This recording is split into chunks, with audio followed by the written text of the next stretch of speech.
Good evening, everyone, and welcome to the DeVos Medical Ethics Colloquy.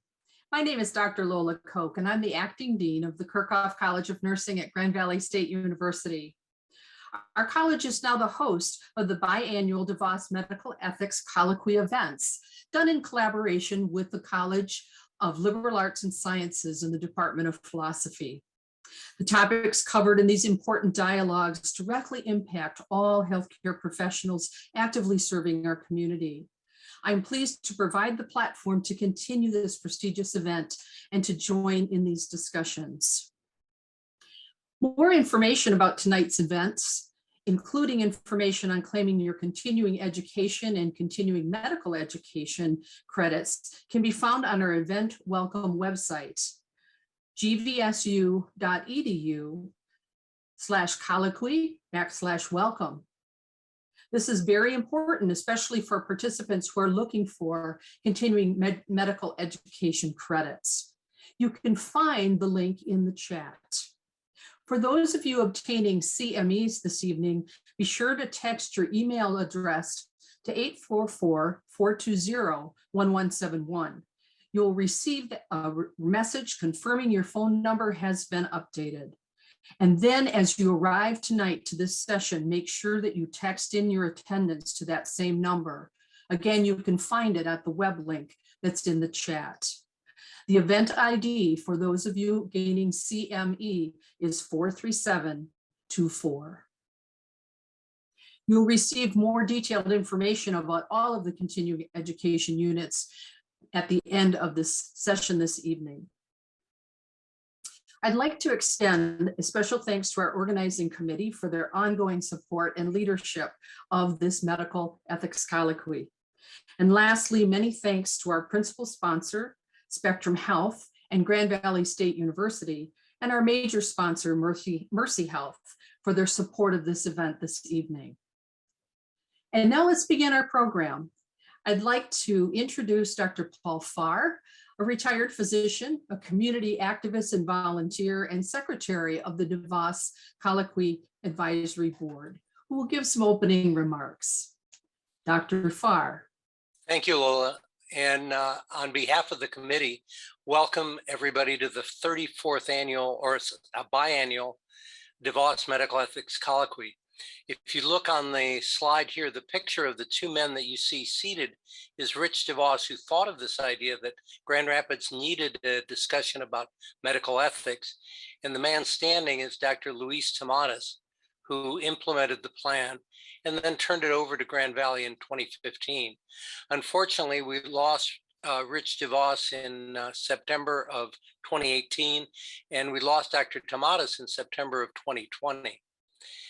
We've had numerous speakers, very prestigious from around the world, and tonight is no exception. I think you'll enjoy the speakers. Welcome, everybody. On behalf of the committee, thank you to Grand Valley State University. Thank you to Dean Lola Koch, Shannon Dale, and especially to Dr. Jeffrey Burns. Thank you for all your help. We welcome you to the 34th colloquy. Lola, back to you.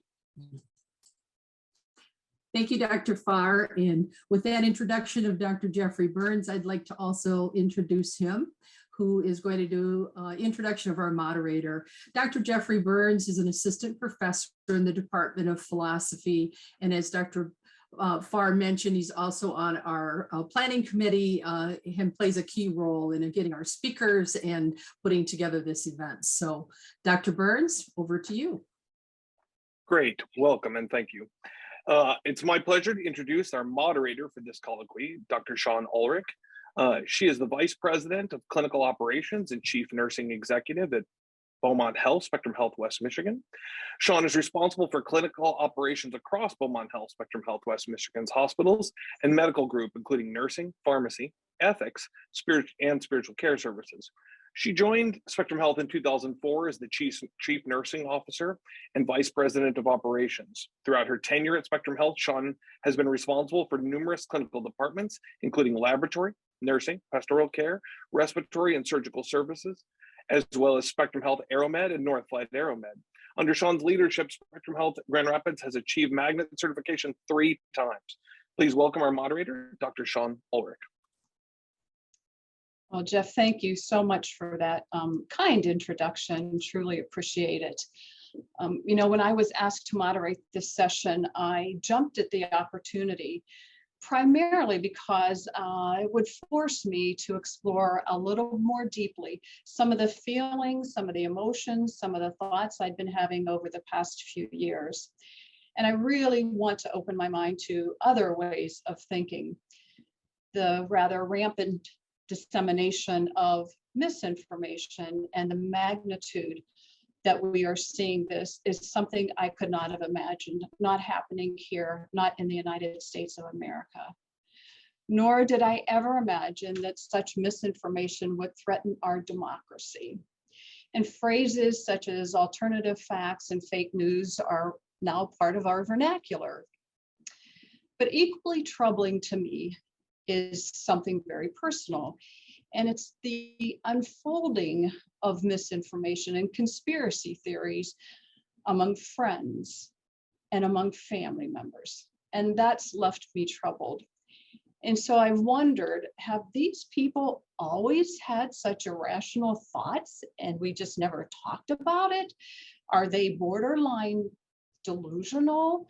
And what's caused this rather alternative way of thinking?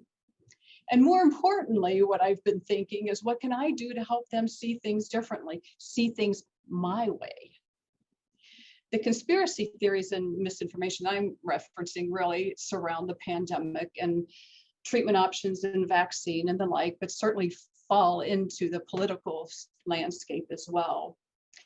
A brief story to share, one that I'm sure many of you on this call have experienced similar type of situations. I have a good friend. She has strong moral values, very level-headed. She's fun, perhaps lives in a more narrow community. And I love her for so many reasons. And the pandemic broke out. And I learned how opposed she is to wearing a mask, and how she is opposed to vaccines, at least this vaccine, and how she believes that getting the virus would be better because it could easily be treated with hydroxychloroquine or ivermectin, both of which she would have no problem in receiving. Mind you, my friend has grandchildren. She has twin grandchildren that were born during the pandemic. So they're little. These are also my grandchildren. So it's deeply personal. She asked me if I would open my mind and just read some information that she'd been following online. And I agreed, and I did, and I read it, and then I read deeper, and I tried to find out everything I could about the physician that she was gravitating to, where she got many of her beliefs. And I wrote a letter back to her in an email. It was one of those emails that went a couple different screens, and it went from everything from discrediting the physician based on a number of things. Although I did agree on a number of points, I will say, such as, yes, we do have treatments. But I was pretty clear in my opposition and disregard of many of his points. So last night I looked for the email. And I found it. It was dated May 23rd. And I opened it thinking, I'm going to be ashamed of myself in what I wrote back in May of last year. But I wasn't. I didn't regret one thing that I wrote, and frankly, I thought it was pretty well done. But it leaves me again wondering, how did we get to this point, and how do we help family and friends and our community? As healthcare providers, as community leaders, as faith leaders, we're challenged with knowing how to address misinformation or conspiracy theories in order to provide the best care to our communities, to our congregations, to our sisters, to our brothers. So today, we're going to hear from two experts in the field who have studied the topic of misinformation and conspiracy theories. And we will all learn and have our minds opened a bit. So I'd like to introduce our speakers. First tonight is Dr. Cailin O'Connor.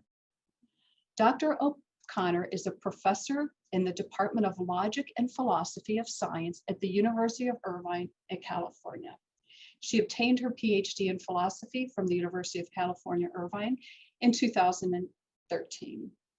Her areas of expertise include the philosophy of biology and social behavioral science, game theory and evolutionary game theory, and agent-based modeling. She has over 30 publications in these areas and has published 20 public philosophy pieces. In the last 2 years, Dr. O'Connor has authored 3 books in the last 2 years. First, Games in the Philosophy of Biology. The second was Origins of Unfairness, Social Categories and Cultural Evolution. And she co-authored The Misinformation Age, How False Beliefs Spread, which is the topic of her presentation this evening. Please welcome Dr. O'Connor in our virtual world. And our second speaker tonight is Dr. Joseph Pierre. Dr. Pierre is a health science clinical professor in the Department of Psychiatry and Behavioral Sciences at the David Geffen School of Medicine at UCLA. He is a graduate of MIT, the UCLA School of Medicine, and the residency training program at the UCLA Neuropsychiatric Institute. He has extensive clinical experience working with individuals with psychotic disorders, substance abuse, and those with dual diagnoses. He has authored over 100 papers, abstracts, and book chapters related to schizophrenia, antipsychotic medications, substance-induced psychosis, delusions and delusion-like beliefs, auditory hallucinations, and voice hearing. He is the author of Psych Unseen blog at Psychology Today. Most recently, Dr. Pierre has published and presented on conspiracy theory versus delusion and on mistrust and misinformation as a socio-epistemic model of beliefs in conspiracy theories, which is the topic of Dr. Pierre's presentation this evening. Please join me in welcoming Dr. Pierre. So to begin, we will turn this over to you, Dr. O'Connor, to start our presentations. Okay, this time I'm going on properly. Thank you so much for that introduction, Shawn, and I'm just really honored to be here today and speaking in the colloquy. Let me share my slides. All right, good. So as Shawn mentioned, I wrote this book in 2019, The Misinformation Age, with James Owen Weatherall, who's a colleague of mine at UC Irvine, and also my husband, so that's a little weird. Let me start with a story here. So in the 14th century, this travel memoir by an English knight named Sir John Mandeville began to circulate in Europe. Mandeville claimed to have traveled in India, and he said when he was there, he encountered this plant that had pods on it. And according to Mandeville, inside the pods were tiny live lambs. And he even claimed that he had eaten the flesh of these lambs and that it was, quote, wonderful. So these lamb plants came to be known as the vegetable lamb of Tartary. And for the next 400 years, European naturalists thought that this was a real creature. So you can find sketches of the vegetable lamb like this one in medieval naturalist textbooks alongside elephants and tigers, the other creatures that many European scholars had heard about but had never seen with their own eyes. Now, of course, there is no such plant and there never was, which raises a really interesting question, I think. How could it happen that for centuries, the most learned scholars of Europe really thought that lambs could grow on trees? And this is despite the fact that given most of our available experience with plants and animals, this belief seems somewhat absurd. Now, we're arguably living through the middle of a crisis of false belief and misinformation. And if you look at the way people explain how this crisis has evolved and why it's come to be, especially, in the last 5 years, we've seen a lot of explanations that appeal to individual cognitive biases and blind spots of people. So things like humans are bad with probabilities, we have all these reasoning biases, we don't respond to evidence in a rational way. And a lot of this stuff is true, and a lot of it's important in thinking about why we hold false beliefs, but it's only part of the story, and arguably not the most important part, because humans are deeply social learners. Most of our beliefs come from other people. So if I asked you to think about your scientific beliefs, I'm guessing something like 99% of them are things that you learn directly from peers and teachers. Someone told you, and then you believed them. Now, this ability to share knowledge, experiences, evidence, information from person to person is a tremendously powerful resource that humans have. So without it, we couldn't have human cultural transmission. We couldn't have technology. We couldn't have sent people to the moon. We couldn't have developed modern medicine. But this also allows vegetable lambs to thrive. So if not for this social spread of knowledge, you wouldn't see a patently false, practically absurd belief like lambs can grow on trees propagating for literally hundreds of years, passed from person to person to person, even though none of them had ever actually seen a vegetable lamb. So we can think of this social spread of knowledge as something like opening a door. We can open a door and let good ideas through, but whenever we do that, we're also going to allow bad ideas to come through the door as well. Now, for this reason, we think, and what we argue in this book, The Misinformation Age, is that if we want to understand how false beliefs persist and how they spread, we need to be seeing belief as an inherently social phenomenon. Now, once we do that, I think it makes clear that there's a set of factors that we want to understand when we think about false beliefs. And these are factors that go beyond the ways in which we as individuals are bad at thinking about and reasoning about evidence. So these are questions like, who do we trust to give us information, and why do we trust them? What sorts of social pressures are we all under when we come to believe things and when we share information with each other? Who in our social networks is actively trying to mislead us, and why?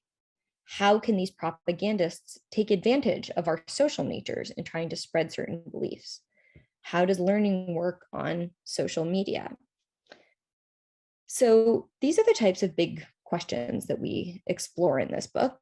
And in doing so, we use a particular strategy for the most part, which is that we look at a lot of historical cases, and we also use mathematical models to try to better understand what kinds of social factors were really important in the spread of false beliefs in these historical cases.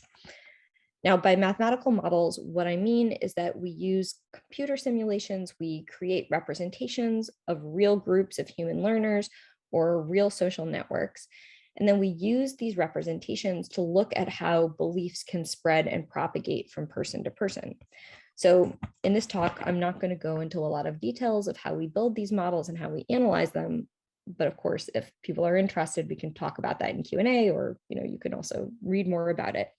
So today, what I'll do is go through some cases of false belief, things that happened in the real world, and then use them to describe what these kinds of models can tell us about the way humans learn from each other and what that means for the spread of beliefs.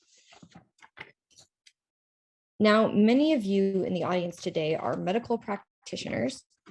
So what I'm going to do is try to focus on cases of false belief and misinformation related to medicine and to public health.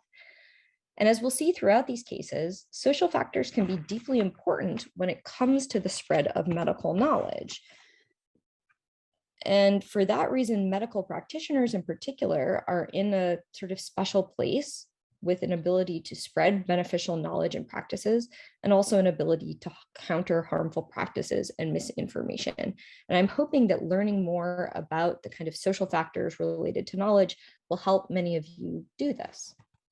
All right, so here's an outline for the rest of the talk. So I'm going to pull out 3 topics, 3 things that we talk about in this book that have to do with the spread of false beliefs related to medicine. And I'll say a little bit about each. So the first will be about conformity and polarization. The second will have to do with industry influence on public belief.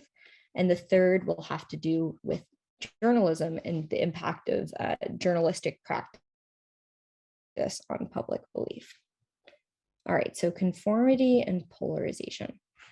So here's another little story. This one is about a woman named Lady Mary Wortley Montagu, who was a British aristocrat living in the 1700s. And she traveled to what is now modern day Turkey with her husband, who was an ambassador. Now, when she was young, Lady Montagu had survived smallpox, and she had a brother who had died of the disease. When she traveled to Turkey, she was very impressed by Turkish culture. And she was also impressed by their medical practices, and in particular, a practice that was, widely spread in Turkey called variolation, which is very similar to modern day vaccination. So it involves scratching the skin of a patient, introducing liquid from a smallpox pustule to it, and then the patient would tend to get a milder case of smallpox and thereafter be immune. Now, variolation wasn't as safe as most modern day vaccinations, so some % of patients would die, but given the extremely high death rate and prevalence of smallpox, it was still a life-saving practice. So while in Turkey, Lady Montagu and her personal physician, a man named Charles Maitland, and a Turkish nurse, variolated her son. When she returned to England, she tried to spread this practice, but met with a huge amount of resistance, mostly from English physicians, who were extremely skeptical of the practice and did not want to variolate patients. And to some degree, this made sense. So they did not themselves have direct evidence that variolation was safe and effective. They're hearing about it from Lady Montagu, who has seen it herself, right? But even Charles Maitland, this physician who had performed a variolation, who had evidence that it was safe and effective, was very hesitant to do the same thing back in England under the eyes of other British physicians. So here we have this beneficial practice, a potentially life-saving practice. We have several people with good information about this practice, Montagu and Maitland, but we see a good belief failing to take hold. So one question we might ask is why? What's going wrong in a case like this?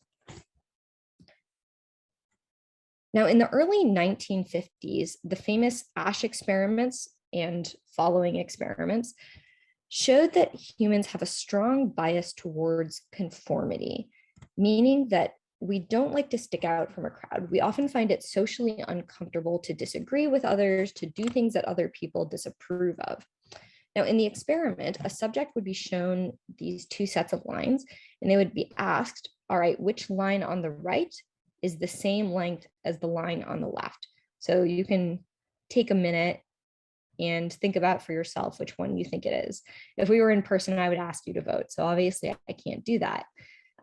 But if you thought it was line 3, you're correct. There's no trick here. But the question is, suppose you were in a room and I asked, is it line 1? And everybody raised their hand and said, yes, it was line 1. Would you then be willing to raise your hand on your own and say you think it's line 3? So in the experiment, there were 7 Confederates of the experimenter who were acting like they were subjects, and they would go first and they would all say, I think it's line 1, it's line 1, it's line 1. And then the actual subject would face this choice. They have to either say it's the line they really think it is, that they can see is the proper length, or they have to choose to to agree with the other people and say the wrong line. And in this experiment, they found that about a third of subjects would pick the incorrect line, even though they could just directly see that it was not the one that was the same as the line on the left. Now, in the variolation case, it seems like such a tendency might also be at play. We have these physicians who don't want to stick out from the pack or disagree with their peers. And even Maitland, remember, knew variolation worked and was safe, but didn't want to do it when other English physicians knew what he was doing. So something we ask in the book is, how does something like conformity bias influence the flow of information or the spread of scientific beliefs in general? How does it change the way knowledge is shared between people? So we build models looking at conformity bias. And what we find is that this kind of bias tends to make the beliefs of a community worse for a few reasons. So first, individuals who conform with their neighbors tend not to pass on accurate evidence or information to others in their social network. So if you look like someone like Maitland, he might have good evidence for a belief, but then that evidence doesn't get shared or spread because of the social pressure he's under. Second, individuals who conform often take actions that don't reflect their accurate underlying beliefs. So someone like Maitland who has a good belief, if he took the actions reflected by his belief and started variolating patients, that would directly produce evidence that variolation is safe and effective that then other physicians could observe. So by conforming, he deprives them of that evidence. And lastly, we find that conformity can cause stable polarization.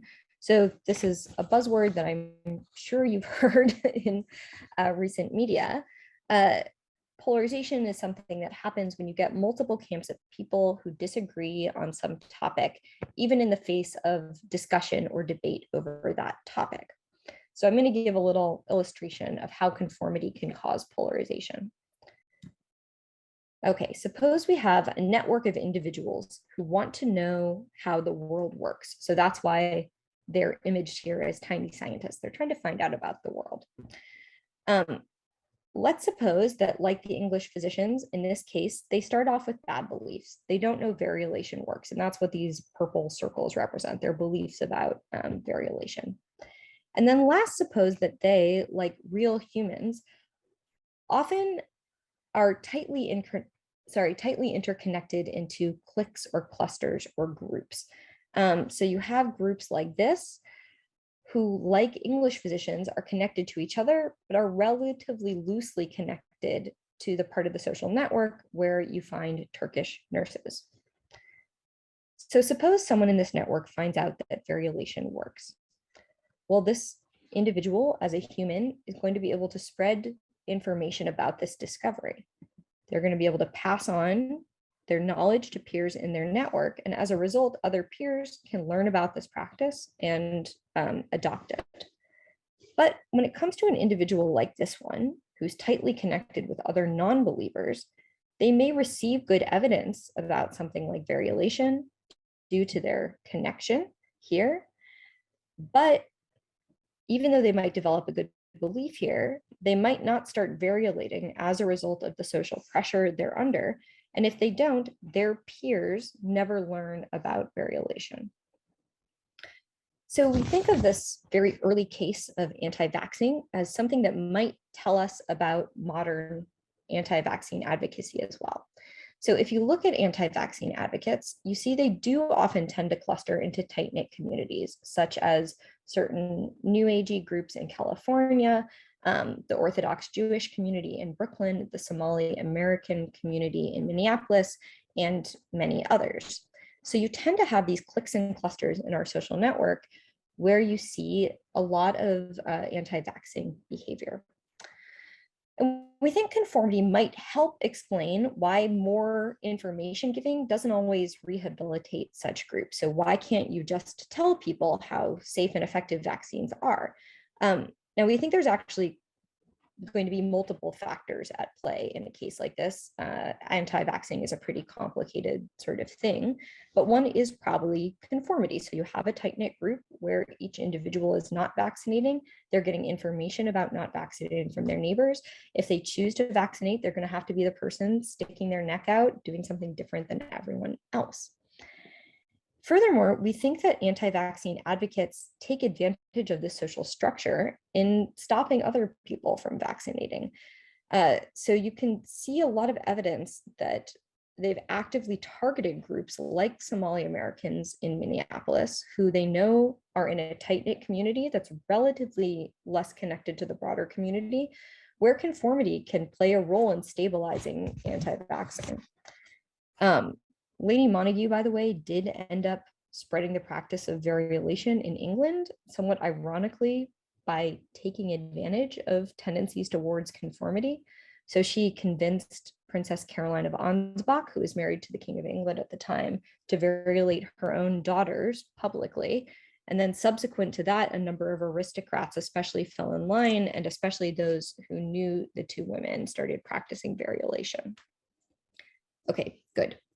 So with that, let's move on to talk about industry influence. And another story. So in the early 1950s, Consumer Digest was the most widely read magazine in the world, and they printed an article titled "Cancer by the Carton," which documented all this growing evidence that cigarette smoking was dangerous and was linked to cancer in particular. Subsequent to this and a few more very indicative studies of the link between tobacco and cancers, tobacco sales began to drop for the first time in decades. Now, in response to this, the heads of 6 major US tobacco companies got together to hire a public relations firm out of New York. And working with that firm, they developed a new strategy to fight this growing perception, accurate perception, that their product was life-threatening. And this new strategy was going to be to fight science with science for the first time. So one of the things they did was they started this group called the Tobacco Industry Research Committee, that was supposedly a research group. You know, they said something like, we want to know if our product is dangerous, that's important to us too, but was in reality just a propaganda body designed to convince the public that tobacco smoking was safe. So in their book, The Merchants of Doubt, which I highly recommend, this is an amazing book, the historians of science, Naomi Oreskes and Eric Conway, dubbed this strategy of fighting science with science the tobacco strategy.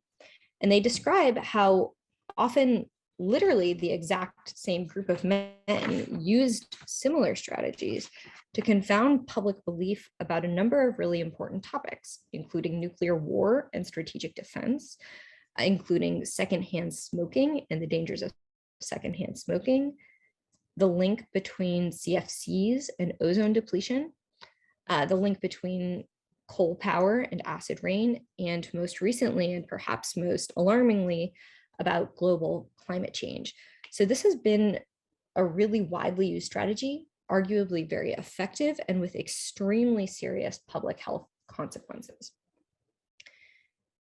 So part of the reason we want to talk about this strategy is that a lot of the methods used in it and similar methods are striking because they don't involve fraud.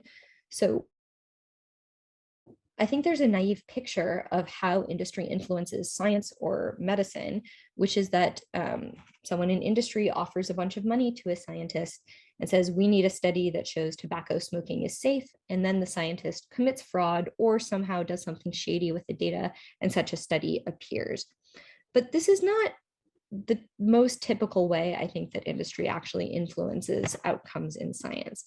Instead, industrial and political groups can often get away without buying or biasing individual scientists, but instead can bias the body of evidence available to the public in different ways. And these efforts to do so can be subtle, they can be difficult to identify, and they can be very effective, sometimes arguably more effective than outright fraud would be. So what I'm going to do today is talk about 2 such strategies, one that we call selective sharing and another one called industrial selection. Okay. Selective sharing. So what is this strategy? So this involves taking real scientific findings that just happen to spuriously support industry views and then sharing them widely. So for example, the Tobacco Industry Research Committee would make pamphlets that said things like, 9 studies find no link between tobacco and cancer, but would just fail to mention that there were 40 other studies that did find such a link. So they're sharing real scientific results. There is no fraud, but they're taking advantage of the fact that scientific evidence is probabilistic. So not everyone who gets cancer smokes, not everyone who smokes gets cancer. And this means that some studies looking into this link will find no link between tobacco smoking and cancer just by chance. and then industry can widely share these. So what we did was develop a model where, again, we assume we have a group of individuals, now scientists, studying the world. So maybe they're trying to look for some link between tobacco and cancer. And then we add some other individuals to the social network. So we add policymakers or members of the public who they can't develop their own studies, but they can read or uptake evidence from the scientific community. And then we add one more network member to the network, a propagandist. And what the propagandist does in our model is just take those real studies that happen to spuriously show the wrong result and then share them widely with the public, which means that the public and policymakers see a set of evidence that's biased in the wrong direction because of the efforts of this propagandist. And what we find in our model is that when we don't have a propagandist, all the observers or members of the public eventually believe what the scientists come to believe. And this should make sense because in general, they're seeing real unbiased results, which tend over time to show that cigarettes are dangerous. When we add a propagandist to the model, this process of learning always slows down, and then in many cases it reverses. So in other words, just by sharing real independently produced data, we find that a propagandist can sometimes completely mislead the public, make them think cigarettes are safe or whatever it is they're trying to show. In particular, in our models, we find that this is harder to do when the scientists run studies with large sample sizes, or what we would think of as high quality studies. And the reason is that these studies are less likely to be wrong. So in these cases, when they're running high quality studies, there are going to be fewer findings for a propagandist to weaponize. So when you're in this kind of regime, every study becomes enormously powerful. It can become a weapon in the quiver of the propagandist and a tool to mislead. And so it benefits the public most when there are fewer such weapons available.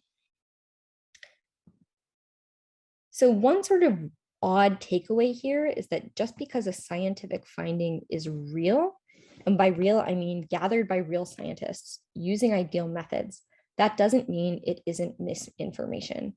It depends on the context in which it's shared. So that's the first strategy, selective sharing. So now I'd like to talk about the second strategy, which is called industrial selection. So this was first identified and analyzed by these two philosophers of science, Bennett Holman and Justin Brunner. Okay, so what is industrial selection? Well, this involves funding scientists who are already using methods favorable to industry findings. And then in that way, creating a body of evidence that is biased without corrupting individual scientists. So if you look at a group of researchers, you tend to see a variety of theories, methods, background assumptions, equipment, etc. So some interest group can look at a community and ask, well, which of these methods, theories, background assumptions, whatever, are the ones that are most likely to generate the results that I want? And then that interest group can fund just those scientists. And in that way, by giving those scientists funding, they increase their ability to produce research and amplify the spread of their fundings. Now notice if you have industrial selection going on, later, if you accuse a scientist of having been influenced by industry, they can truthfully say they were not. They can say, I didn't change a thing about the way I was doing my research for industry. I didn't commit fraud. I didn't do anything differently. I just continued with my work as I was doing it. But nonetheless, the entire body of evidence being produced across the community is being shaped by industry groups by dint of being able to fund who they want to. So Holman and Brunner identify a really good example of this, which happened in the 1970s. So researchers had noticed that arrhythmias tend to precede heart attacks and thought that maybe stopping arrhythmias would stop heart attack deaths. So started researching antiarrhythmic drugs, but doctors were doing this research in different ways. So some people were looking at whether these drugs stopped arrhythmias. Some people were looking at whether they stopped death. So their studies had different endpoints. And what happened is pharmaceuticals funded the former types of researchers, the people who were looking at whether the drug stopped arrhythmia, and they did stop arrhythmia. And on the basis of research, pharmaceuticals were able to manufacture and sell antiarrhythmic drugs. The problem was that these drugs actually caused heart attack deaths, and it took nearly 10 years to identify this, at which point it's been estimated that upward of 100,000 people may have been killed by antiarrhythmic drugs. So this was a case where researchers did not change their practice, just some of them were able to produce more research and share it more broadly on the basis of industry funding. Okay, so some big takeaways here. Industry influence can be tricky and subtle. It often takes advantages of norms and social structures of scientific communities. And notice that scientists are under social pressure not to commit fraud. Most people don't want to do that. And so having strategies that don't require scientists to do something really ethically problematic is actually very influential. We also think that these kind of strategies can lead us to misdiagnose the presence and strength of industrial influence on our scientific beliefs, because this influence doesn't look like we might naively think. It doesn't look like fraud.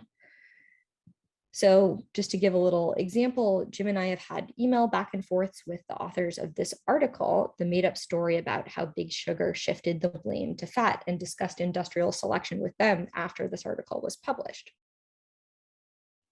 So in the 1960s, the sugar industry funded a lot of research on the connection between fat and heart disease, trying to shift focus away from the connection between sugar and heart disease. And these authors argued, well, they did that, but all the people they were funding already thought that fat caused heart disease, and therefore there wasn't industry influence on the progress of science in this case. But that's exactly industrial selection. And so Jim and I wrote a response following up and arguing that. All right, good. So much for industry influence on science. Now I'd like to discuss the last case before wrapping up. So notice that this tobacco strategy, as I've said, it biases the total body of evidence seen by the public. It shapes what evidence we see. And given its effectiveness, we should be thoughtful about other institutions that curate science for the public, that shape what bits of scientific information people in the public and policymakers are exposed to. And one really important edifice of this sort is journalism, whose journalists are people whose job involves communicating facts, and often scientific facts, to the public. So I'm going to give one example here, which regards fairness. So from 1949 until 1987, the FCC required broadcast license holders to present controversial issues in a fair manner, which in practice meant giving equal airtime to different sides of an issue. And this was true even in cases such as regarding the health risks of tobacco, where one of the sides had overwhelming evidence compared to the other. Now, this FCC rule was removed, but the both sides ethos still remains as part of journalistic practice. And more recently, many people have pointed out that it's been applied to the case of climate change, where you often have coverage where one climate change denier and one person who's a real climate scientists are given sort of equal airtime on a TV show or in an article about climate change. And this has been really misleading. So we decided to model this case. And again, in our model, we have unbiased researchers testing the world. So maybe trying to figure out if the climate is warming. We have policymakers and members of the public who want to know the truth, but can't perform these tests themselves. And then in this version of the model, we assume there's some person in media or a journalist who decides what pieces of information from the scientific community to share with the public. And we give them two options in particular. So they could share everything, or they could pick two pieces of evidence, one in favor of a position, one opposed to it, and just share those two pieces of evidence. Now, what we find in these models is that paradoxically, when you add fair reporting in these types of scientific cases, you get dependably worse results. And that's because in these cases, journalists are overweighting evidence for worse beliefs, because the total body of evidence tends to support better beliefs. So if you look at all the studies you've got, most of them are pushing you in the right direction. If you give equal airtime to both sorts of studies, you're going to give too little attention to the studies that are pushing you the correct way. And what we argue is that A better strategy is to survey and report on an entire body of evidence in the literature. So to always look what's everything out there, and then report in a fair way, given the real weight of evidence for different positions. So a takeaway here is that you can have unbiased journalists who are adopting industry best practices, but can promote false beliefs, including medical beliefs. And there are actually a number of mechanisms by which this can happen besides fairness. So one other thing we talk about is novelty bias. Journalists are under enormous pressure to create fascinating, interesting research, and especially in the age of social media. And this often involves sharing the new, most surprising scientific findings. But the issue is that new and surprising scientific findings are often wrong because there's a reason they're surprising. They don't fit in with our body of knowledge as it exists. A second issue has to do with reporting on the existence of false claims. So if you say so-and-so doesn't believe in climate change, well, that can be a true fact, but you can accidentally spread a vegetable land because some people see that headline and just hear climate change isn't real. And last, single study reporting in the context of scientific variability can be really misleading. So as we've mentioned, any one study can push you in the wrong direction. So when people report on single studies, that can end up spreading false beliefs unintentionally, when what you really want to do is form your beliefs on the basis of a large literature that's been debated and discussed in a scientific community. So I'm going to wrap up, but I just want to give examples of this last thing because they always make me crack up a little bit. So here's one. Science says a glass of red wine can replace 1 hour of exercising. So this was based on one correlational study about wine drinking and exercise in the elderly. I've talked to researchers at UCI who work on wine and longevity, and they want you to know that no, drinking wine cannot replace exercising, not if you want to live a long time anyway. In fact, the health effects of wine, they believe, are mostly correlational, that people who are happier and have more friends tend to drink a little more and to live longer. And here's one more example from the New York Times. Magnets lessen foot pain of diabetics, a study finds. So this is a very small study involving 24 patients. It runs counter to many previous studies. They have no idea how or why the magnets work. And yet it's been published as if this is a true statement, right? Rather than publishing one study out of dozens finds this, all the other ones don't. And then unsurprisingly, a follow-up: for foot pain, forget magnets, it seems. They do not lessen the foot pain of diabetics. All right, so I will sum up here with some takeaways for practicing medical researchers and professionals. So patients are subject to social trust and conformity, and understanding this, I think, can help improve communication about medical matters. Related to that, thinking about the information sources your patients are exposed to can help you understand and improve patient beliefs. So just to give an example, I've been following the case of breast implant illness online. So tens of thousands of women believe that their breast implants are making them sick. The science here is a little unclear about whether there is or isn't a causal link between breast implants and a whole set of different symptoms these women are experiencing. However, what I think is important for doctors to know is that patients like this are part of online support groups where they share information and knowledge with each other. They share their experiences, sometimes misinformation, sometimes good information. So if you're talking to a patient in a situation like that, I think it really pays to be quite thoughtful about who they're conforming with, who they trust, and what their information sources are. Next, I would say, well, industry manipulation in medicine can be subtle and may not be what you expect. And I think the examples I've given show this, which means that when you take money from industry, either within or without medicine, you probably need to be very careful and thoughtful about the ways this money could lead to influence, even if you or whoever else is not being pushed to commit fraud or corrupted in any particular way. And last, I'd say, well, journalists are this really important source of public medical beliefs, but don't always have practices, competencies, or incentives to communicate well about medical topics. And a takeaway for practitioners is that communicating with media about the workings of medicine and science is really important.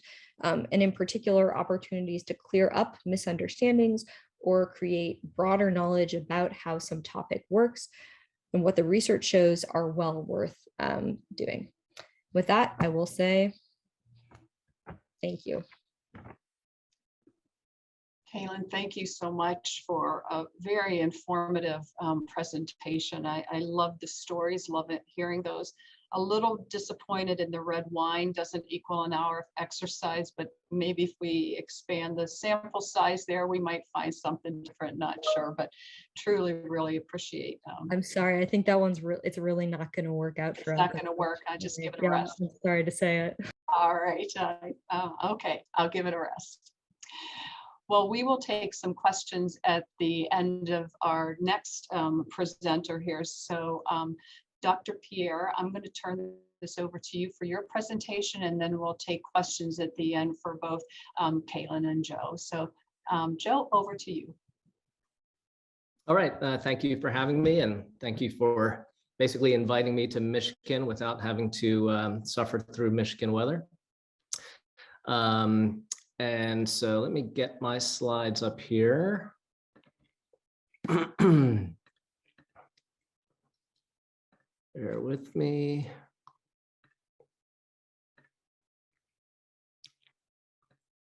Whoops. Okay. Hopefully now everyone can see my screen. If that's not the case, please let me know. All right, so I'm going to be talking today a little bit more specifically about conspiracy theories and medical conspiracy theories, although I will say that much of what I say applies to other types of false beliefs beyond conspiracy theories. I have no conflicts of interest to report. And so I'm going to focus today, just because it's timely, on COVID-19 and what we've really seen over the past couple of years. We were warned by the World Health Organization at the beginning of the pandemic that there would be an infodemic, that is a pandemic of misinformation about the pandemic, which arguably might be more dangerous than the pandemic itself. And I think now, 2.5 years later, we've seen good evidence that that had come to pass. And so for people like me who are interested in conspiracy theories, this has actually been a very interesting time to see conspiracy theories pop up in real time and sort of be able to study how that happened and how they've proliferated. And so over the past couple of years, we've seen and heard conspiracy theories, for example, that COVID-19 it was a hoax in 2020 designed to get President Trump out of office. We are still to this day hearing back and forth arguments about the so-called lab leak conspiracy theory. And to be clear, the idea that COVID-19 may have come from a lab would not be by itself a conspiracy theory, but the conspiracy theory part would be the part that it was deliberately made there and deliberately released as a bioweapon. And we've also heard some conspiracy theories that tend towards the bit more outrageous, the idea that COVID-19 wasn't caused by the virus at all, that it was caused by 5G towers. And various people have also found themselves falling into the conspiracy theory web, as it were. Bill Gates or Anthony Fauci, conspiracy theory beliefs that Bill Gates is backing a mass program to vaccinate people for the purposes of implanting microchips into them.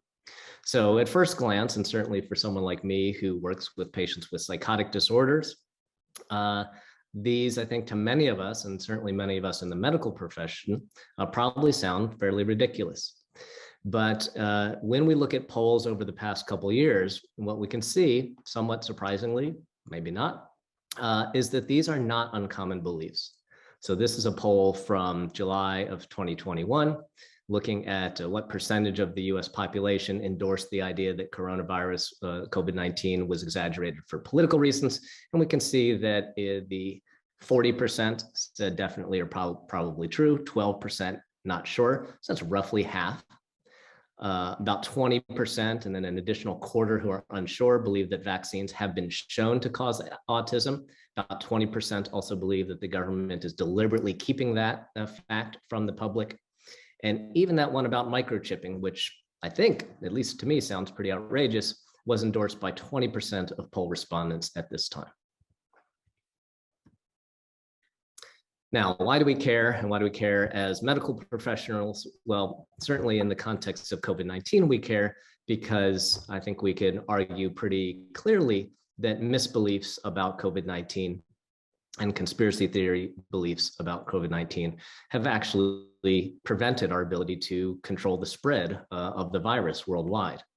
And so conspiracy theories play out in people's beliefs about whether masks are effective, about hydroxychloroquine or ivermectin, as well as, of course, whether or not we should be taking vaccines. And that's been shown prior to COVID-19, that conspiracy theory beliefs tend to be associated with a lower rate of conforming to routine medical recommendations, whether it's going for checkups or doing things like preventative medicine, including taking vaccines. And so sure enough, we've, I think, seen this play out. This is associational, but we've certainly seen vaccine hesitancy, which was a problem long before COVID-19, but we've obviously seen that play out. So in July of 2021, only about 60% of the population was fully vaccinated. We're now almost a year later, and it's not that much higher. I think we're about 70, 75% now. Okay, so I'm going to shift gears now and talk more directly about conspiracy theories, one of my favorite topics. This is a definition that I stole off of Twitter by a gentleman named Byron Hobart. This is my favorite definition. It says, conspiracy theories are a genre of science fiction in which most organizations are secretly run by competent people pursuing definite goals. So in case you missed it, this is a joke, a tongue-in-cheek definition, but I love it because it I think highlights why conspiracy theories are difficult to believe by people like me, because it really assumes this this vast competency of people to keep things secret. If you think about things like flat Earth beliefs, that it's one thing to believe the Earth is flat, but to also believe that NASA and every other government that has a space program on the planet is somehow in cahoots to hide this from the public just sort of defies credibility. All right, on a more serious note, this is my more academic definition of a conspiracy theory. I like to say that a conspiracy theory rejects the authoritative account of reality in favor of some plot involving a group of people with malevolent intent that's deliberately kept secret from the public. And conspiracy theories are certainly familiar to most of us.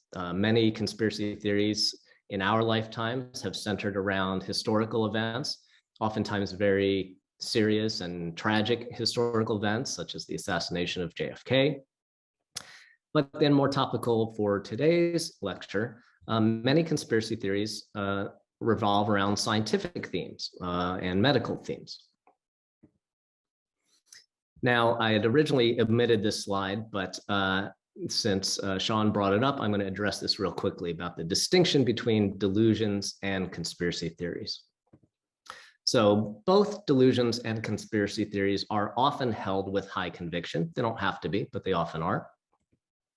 Delusions, by definition, are false beliefs. There's no such thing as a true delusion.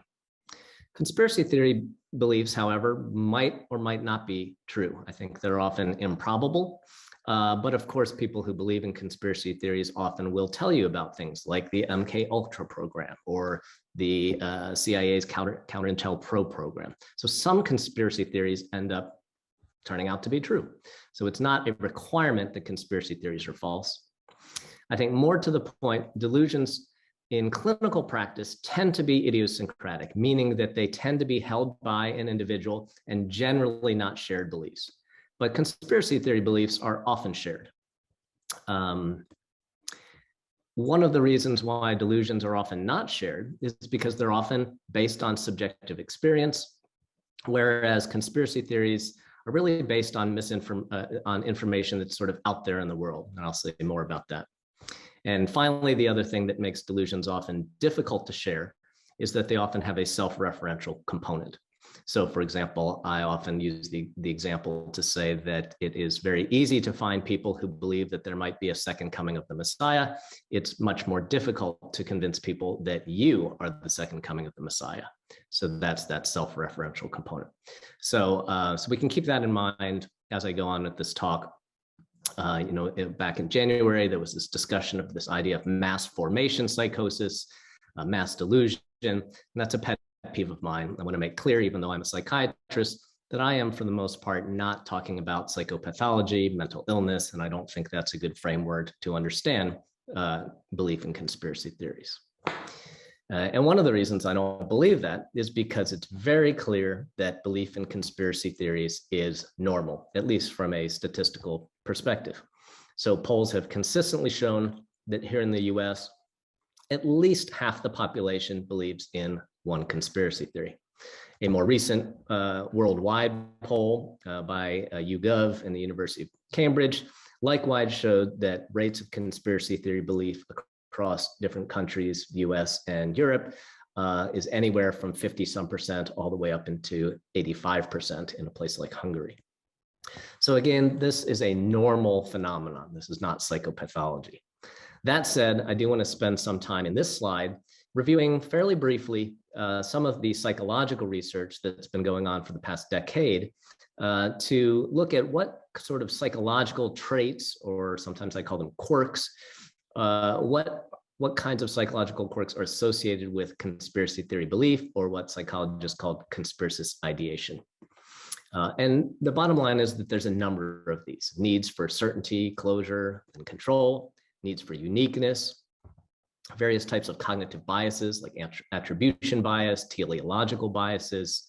There is this idea that there's a sort of spectrum of paranoia, so not delusional, not paranoid delusions per se, but paranoia or schizotypy as a cognitive trait, as well as an actually real academic concept that's been coined in recent years called receptivity. And then the sort of opposite of that, which is analytical thinking. So greater bullshit receptivity and lower levels of analytical thinking are associated with the conspiracist ideation. All right, so I purposely went through that quickly for the sake of time. And I want to make one big point about this. All of these traits, and certainly the first two on that list are good examples: need for uniqueness, need for certainty. These are traits that we all have. So it's not as if people who believe in conspiracy theories have these traits and the rest of us don't. These are quantitative differences. We all have needs for uniqueness, but people who believe in conspiracy theories tend to have more of them. So I'm going to move on, and I'm going to tell you a little bit more about my own work and sort of how I like to think about this. And I'm not suggesting that my model is better, but as someone who's a practicing clinician, I think this model is more helpful as a way to understand people who have conspiracy theory beliefs, whether those are our patients or our family members or what have you. And this was something I published in a paper a year or so ago. So the basic model is this. I believe that there are two main components that we should think about. The first is mistrust, and the second is misinformation. And those things are related in a very intimate and dynamic fashion. So I'm going to talk about those two components throughout the remainder of this lecture. So let's start with mistrust. And when I talk about mistrust, I'm really mainly talking about something called epistemic mistrust. This means mistrust in information. And you can see from the slide and the citations at the bottom of the slide, this is quite a bit of research to support this idea that mistrust is associated with belief in conspiracy theories. That said, it's often not a construct that's measured, and it's often not measured consistently or in the same way from study to study. So I believe that it is an undervalued or underemphasized aspect that deserves more research. In any case, I think it's no surprise to any of us that we are living in a time of considerable, and for many of us in terms of our lifetimes, unprecedented levels of mistrust. So if you look at trust in government or trust in government in Washington, the way this poll was phrased, dating back to the 1960s, you can see that we've basically reached a low point. Likewise, if you look at trust in the mass media, compared to the 1970s, we're also below 50% in terms of trusting mass media. And if we look at other groups of people who are arguably voices of authority, elected officials, business leaders, trust is not doing all that well. Now, the good news for medical professionals and scientists is that comparatively, trust in medical scientists and just regular old scientists is pretty good, on par with people in the military, for what that's worth. Although interestingly, in this latest Pew Research poll, there's been a little bit of a dip in the past year. I'll say more about that as time goes on. Now, why are people mistrustful? Why might they be more mistrustful now? There's a lot of different reasons, and those reasons tend to run on a sort of spectrum from the more pathological to the not pathological at all. So we're all skeptical, or I should say many of us are skeptical. The scientific method teaches skepticism. So that can be a normal process. We all have to be vigilant about the information that we encounter and consider whether or not it might not be true. But there are other people who are perhaps more skeptical and more suspicious than the average person. And so there's this spectrum of pathological disbelief or mistrust in people. It's also very clear from a sort of social psychology standpoint that mistrust is often rooted in groups and out groups. That is, I trust my in group, but I don't trust out groups. And so there are certainly racist components, xenophobic components, tribalist components that run very deeply in the world today, whether we're talking about here in the US in terms of political division and polarization, or in other countries, or for that matter, between countries. And then finally, I think Dr. O'Connor alluded to this somewhat. I think particularly in the medical field, it's very important to realize that some mistrust has come because of trust violations, that is earned mistrust. And the most obvious example comes from a long-standing association with conspiracy theory beliefs about HIV that are overrepresented in the African-American population here in the US. And that has often been attributed not only to some of the more egregious examples like the Tuskegee experiment, but continued examples throughout American history where African Americans have come out on the sort of short end of the stick in terms of medical research, medical care, healthcare in the US. So I just want to make this point that mistrust, I think, is a key component, but mistrust may or may not be something that we might think of as pathological, and there might be a number of different causes of that mistrust. Now, when we talk about science and medicine, I think there's also a few other unique features that underlie mistrust that are worth mentioning.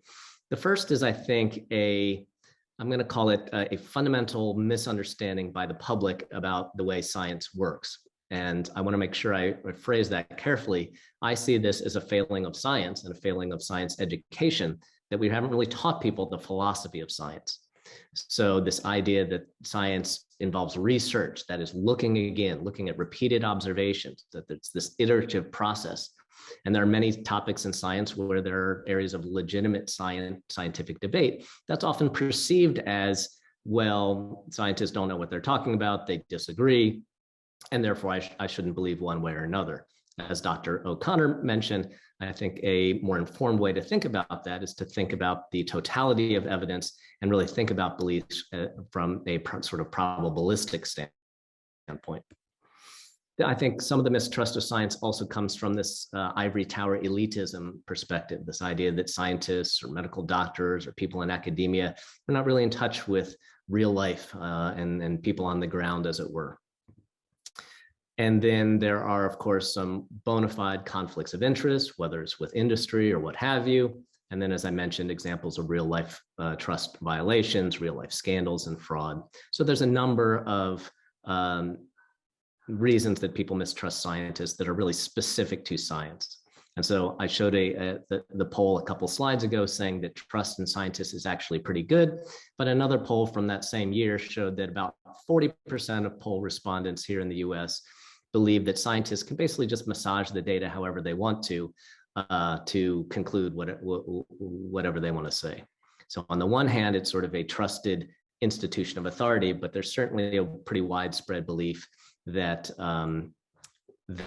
that scientists can sort of manipulate the data to give the conclusion that they want to see.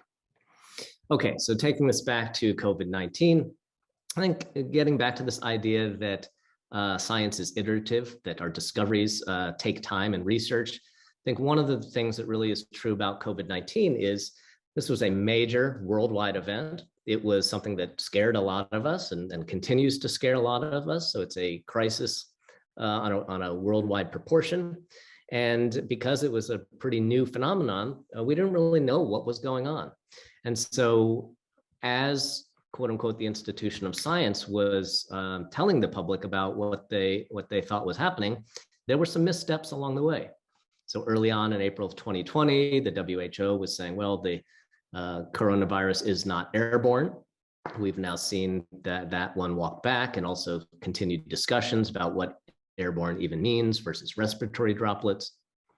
The Surgeon General here in the US back in March of 2020 said very clearly, along with the WHO, that we shouldn't be wearing masks. That obviously has been an about face.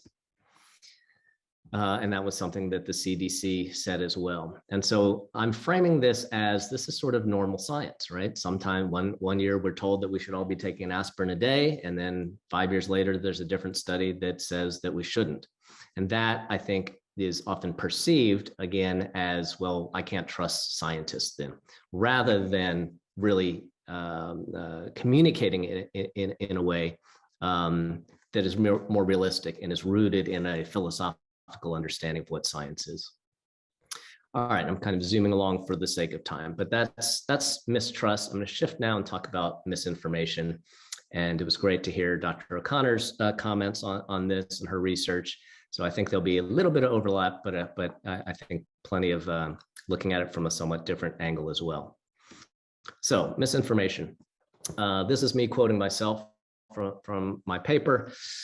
In that paper, I say, although some conspiracy theorists may be genuinely theorizing, most are crafting a narrative based on synthesis of available information and might be more appropriately described as conspiracy theists. So again, dovetailing to what Dr. O'Connor said, our beliefs are, I always say they're really based on three sort of lines of evidence. One is our gut intuitions. Sometimes those are referred to as folk intuitions in psychology. Another is our personal experience. And the third is our belief in what other people tell us. And so conspiracy theorists, people who believe conspiracy theories, are generally not people who are, down in their basement and they're connecting the dots on some sort of bulletin board with yarn and thumbtacks. They're people who are online looking for information. And my model basically says that if you start from a place of mistrust, and then you go looking for answers, well, you're going to tend to find answers that support the mistrust that you have and present you with alternatives. This is another quotation from a psychologist named Colleen Seifert. Actually, I think she's at the University of Michigan, so not far away. She says, the problem of misinformation in the head, where individuals struggle to maintain consistent facts and memory, has been replaced by the problem of misinformation in the world, where inconsistent information exists across individuals, cultures, and societies. So I'm making here the same point that Dr. O'Connor made, which is we cannot understand the phenomenon of false belief only from a brain perspective or from the perspective of the individual. We have to understand it from misinformation, and a little bit more specifically, the interaction between our brains and what's going on in our heads and that misinformation. And so words like confirmation bias, I think, now have become a household word. I'll just review this real quickly. Best illustration I've ever seen was this comic here, where in the first frame, the he's on his computer and he says, "I've heard the rhetoric from both sides. Time to do my own research on the truth." Second frame, looks on some sort of Google platform, and he clicks on literally the first link that agrees with what you already believe. Jackpot. So in today's informational age, we're now also hearing household words like echo chambers, this idea that we're somewhat cloistered within like-minded individuals. That concept is somewhat less evidence-based. We now know that we actually do encounter quite a bit of dissenting opinion, and yet still within our social groups, we tend to just discard that information. Then there's also the phenomenon of filter bubbles. This is the idea that the internet algorithms themselves whether we're talking about search engines like Google or platforms like YouTube, are guiding us towards the information that that the algorithms think we want to see in a sort of profit oriented sort of way. And so what does this mean? It means that we live in this era where confirmation bias has become confirmation bias on steroids. So again, there's this interaction between the psychology of false belief and what's going on in our brains and the information that's around us, whether on the internet or where have you. And so taking this back to COVID-19 or taking it back to medical information, this was a poll, this is back in 2000, I've not seen a more recent version, but in this poll, it was about 40 to 50% of poll respondents said that they got a good deal of their medical information from the internet. And strikingly, about 52 of them who had visited health sites thought that almost all of the information they encountered there was credible. Whoops, this was actually supposed to be the slide before. So let me briefly talk about, I mentioned cognitive confirmation bias. I want to now say briefly something about motivated reasoning. And I think that those two concepts, confirmation bias and motivated reasoning, are really sort of more important than the other psychological traits that I mentioned earlier that were associated with conspiracy theory belief. So confirmation bias, as I said, is a sort of more automatic process where it just refers to the fact that we gravitate towards information that reinforces our pre-existing beliefs or intuitions, and we swipe past and turn away from information that contradicts it. Motivated reasoning is a related concept, but it really is more of a reasoning. It's a thinking sort of process. And so two great cartoons to illustrate this. So this one, they're sitting around, he says, "That's strange, I remember it differently in a way that aligns with my own worldview and casts me in a positive light." So this isn't just automatic looking for information the way confirmation bias is. This is reasoning and selecting or deselecting information based on those reasoning processes.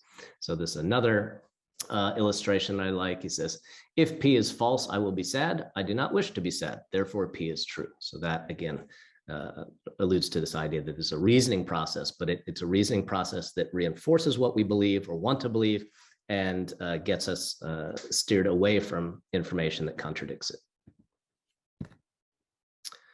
So a number of studies I just want to mention real briefly. This was a study looking at YouTube videos back in the early part of the pandemic. In this study, they found that,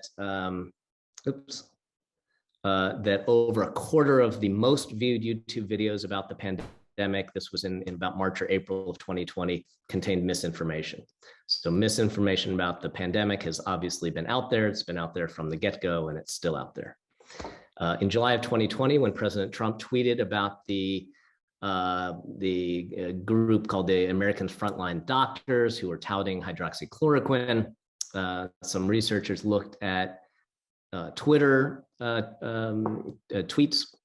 In a couple of weeks after that time, they found that looking at over 1 million tweets, the considerable majority contained misinformation about hydroxychloroquine.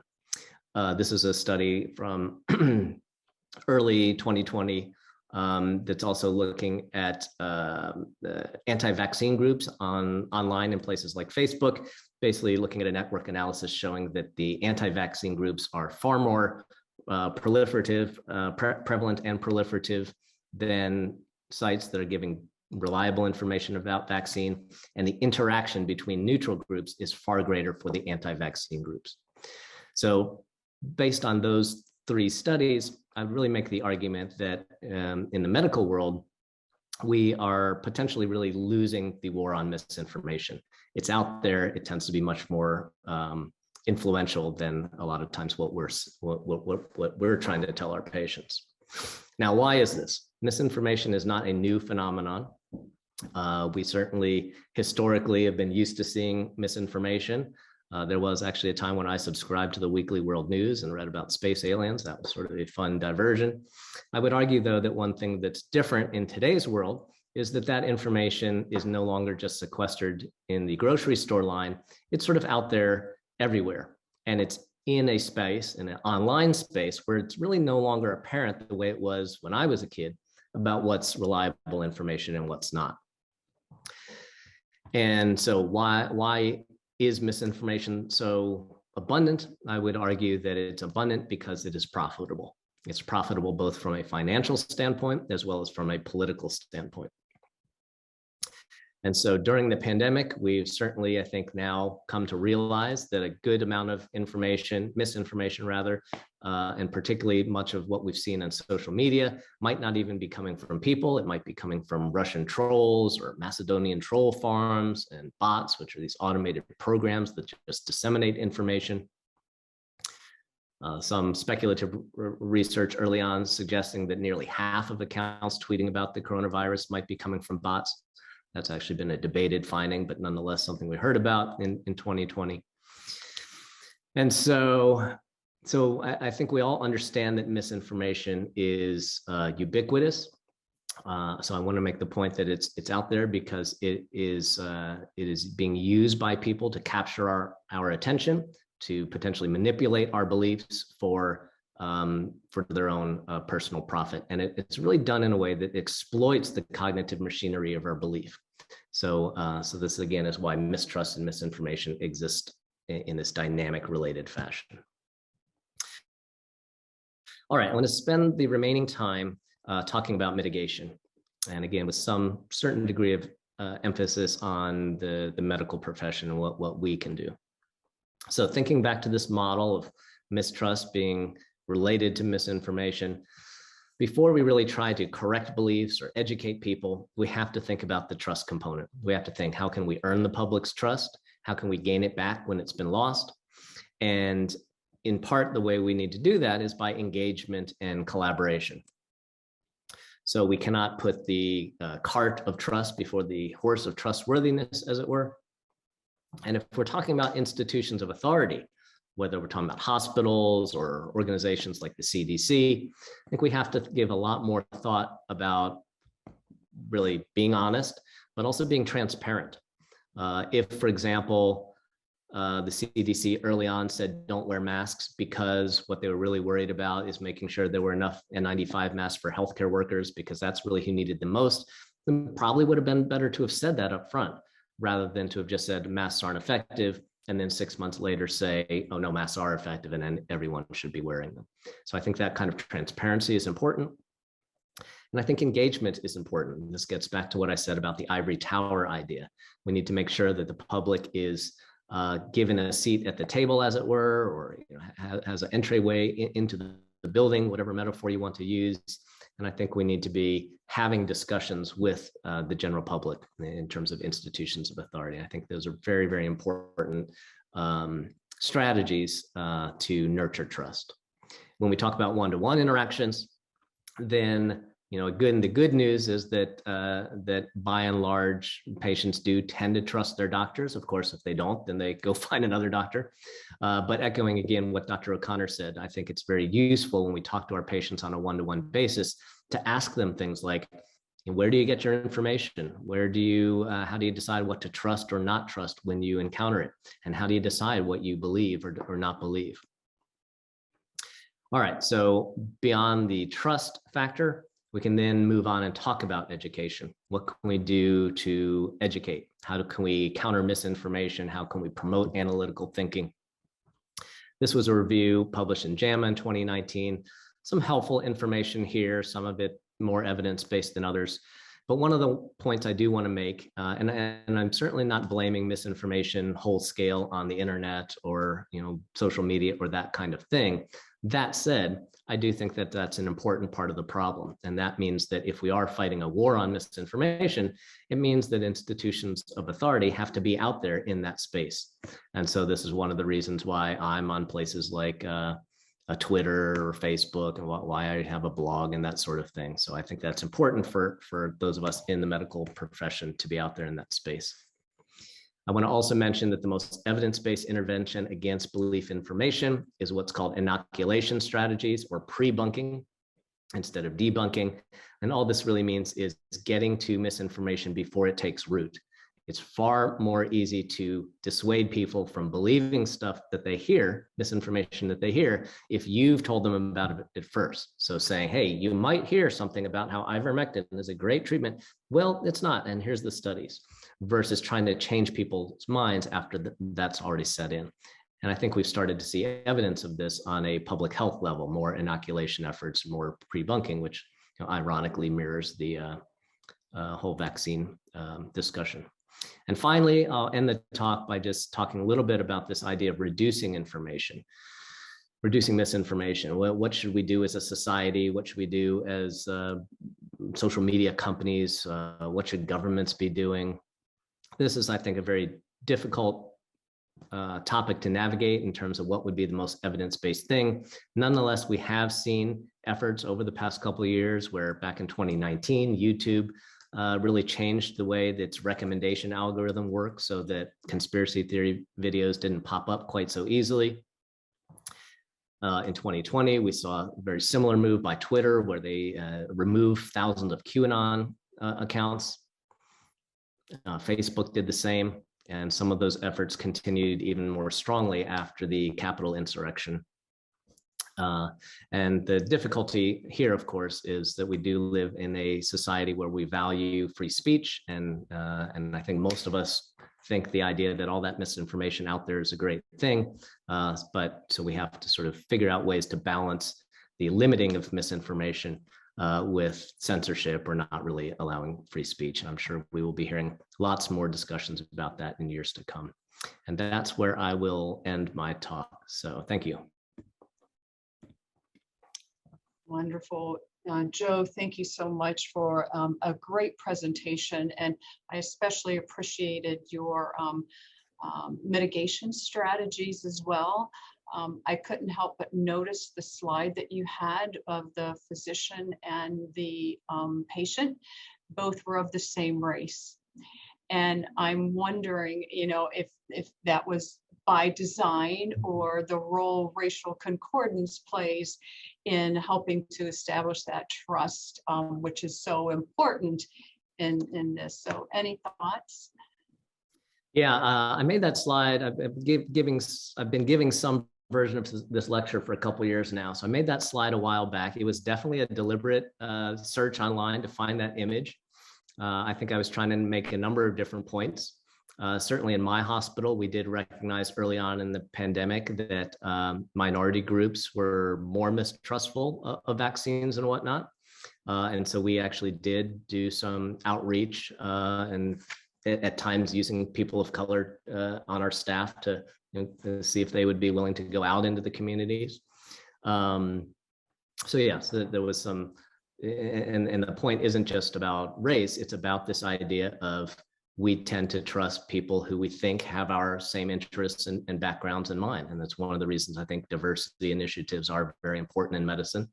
And so the slide sort of touches upon that subject as well, for sure. Thank you, thank you. And I'd invite our audience to please put questions into the question and answer now. And keeping in the theme of trust, we have perhaps a statement that says, it seems to me that trust and a relationship are critical to have the opportunity to influence how patients or clients make belief-driven decisions about their health. And I think you spoke pretty elegantly about that trust relationship there. There's a question here. Has anyone examined to what extent the medical profession's increasing reliance on practitioners with less than an MD or DO qualifications, as well as the increasing lead times and expense for obtaining medical assistance, have collectively driven patients to seek their own diagnoses online, creating a market for medical disinformation and the advertising dollars associated with that? So there's a lot in there. Medicine's reliance on non-physician qualifications, increasing times to see a practitioner, going online, perhaps for some, has that in some way contributed to this misinformation? All right, well, I'll tackle that, and then if Dr. O'Connor wants to jump in, that'd be great too. And I guess I'll just tackle part of it. I'm not aware of any research specifically looking at things like, non-MD qualifications in terms of healthcare providers. I think we certainly know that there are many, many, many reasons why people are pissed off about their medical care, whether it's cost or waiting or physician choice, any of that kind of stuff. So I think certainly that is something that that leads to mistrust. And one way I will address this, or sort of the main way I'll address this, is by saying that there is this entire, and I'm going to call it industry, of alternative medicine. And even sort of under this sort of less stigmatized umbrella of complementary medicine. And I would say somewhat cynically that that is an industry similar to what I said about misinformation before, that has sort of stepped into the vacuum of mistrust of conventional Western medicine. And again, some of that mistrust is earned, some of it's legitimate. This idea that doctors are only treating diseases, and we treat cancer with chemotherapy rather than telling people to eat broccoli. I mean, I think some of that is misplaced, but there's a certain, I can certainly understand where that perspective is coming from. And so I think the alternative medicine industry is really a great illustration of that process. About there's all sorts of different shortcomings that people perceive about medicine and the industry of medicine. For that matter, I think many physicians, likewise, we read a lot of articles about physicians saying, I'm going to quit this job. I can't stand it anymore, whether it's the influence of insurance companies or what have you. So I think a lot of those factors definitely are things that steer people into these other directions, whether it's alternative medicine or what have you. And I think that's certainly something we should be aware of, particularly when we talk about, again, renegotiating trust and sort of winning back those consumers, if you will. Yeah. So that's my answer on that. I would just, point out, like, people seeking medical information online, that itself is not necessarily a bad thing, because there's lots of good medical information online. The thing that, is the worry is when people then go to not good sources for medical information online, or, fall into conspiracy theories. Right. Yeah, I was going to say, I go on medical online all the time for my own medical information, right? So I'm not suggesting that that's a bad thing. But ideally, what you'd want to do, and I do this with my doctors, where I'll say, hey, I read about this thing online to treat my such and such. What do you think about that? And then have a discussion about that. Yeah. So, one of, and when I first started the kickoff for this presentation, I talked about a friend who had some views and had sent me some information of a physician, and the information was clearly from a physician. And so, how do you, to the lay person, help to inform? How do we as healthcare professionals try to inform what to look for? How do you decipher what is credible evidence and what is not credible evidence? There are so many individuals in our profession, right, that either believe in conspiracy theories or are suggesting or offering very alternative views on care that don't align with the most perhaps contemporary evidence out there.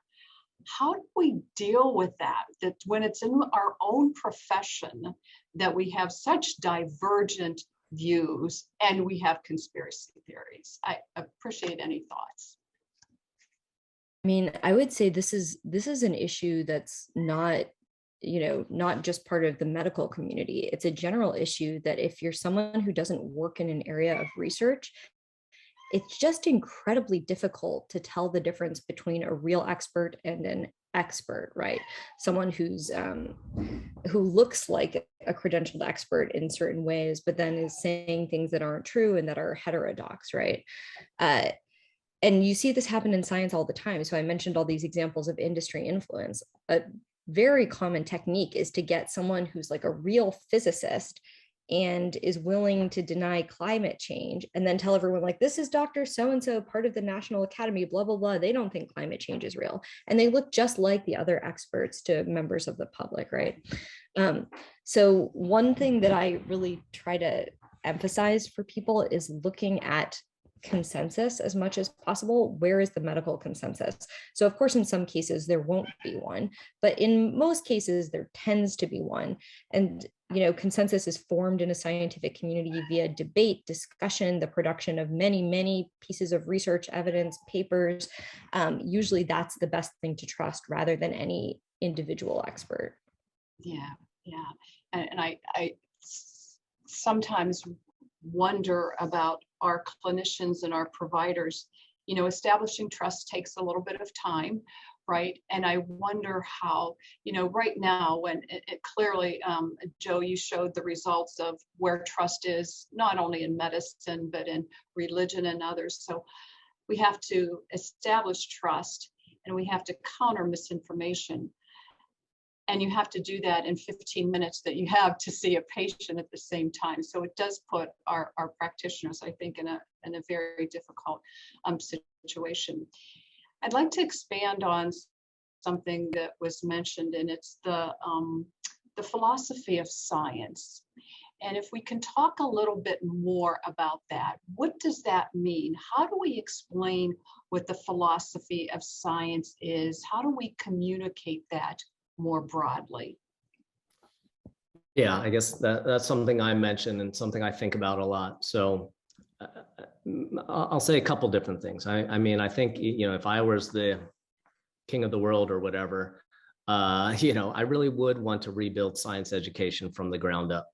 I don't think it's as useful to take a chemistry class as it is to foundationally, starting in elementary school and up, teach people that science is a way to figure out what's real or not, or what's true or not. And that's what I mean by the philosophy of science. And it's not, the philosophy of science teaches that what science is not about is absolutes, right? And when we talk about false beliefs, whether we're talking about delusions or just normal beliefs, we're often talking about people who have very, very large degrees of belief conviction where the evidence doesn't support it.